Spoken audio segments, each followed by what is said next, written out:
بسم اللہ الرحمن الرحیم۔ السلام علیکم۔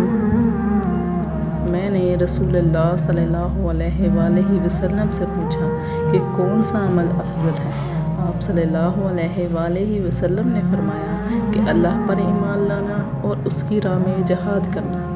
میں نے پوچھا کہ کس طرح کا غلام آزاد کرنا افضل ہے؟ آپ صلی اللہ علیہ وآلہ وسلم نے فرمایا جو سب سے زیادہ قیمتی ہو اور مالک کی نظر میں جو بہت زیادہ پسندیدہ ہو۔ میں نے عرض کیا کہ اگر مجھ سے یہ نہ ہو سکا؟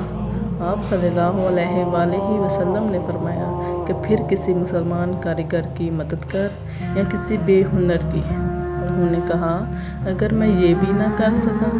اس پر آپ صلی اللہ علیہ وآلہ وسلم نے فرمایا کہ پھر لوگوں کو اپنے شر سے محفوظ کر دے کہ یہ بھی ایک صدقہ ہے جسے تم خود اپنے اوپر کرو گے۔ اللہ تعالیٰ ہمیں اس پر عمل کرنے اور اسے آگے پہنچانے کی توفیق عطا فرمائے۔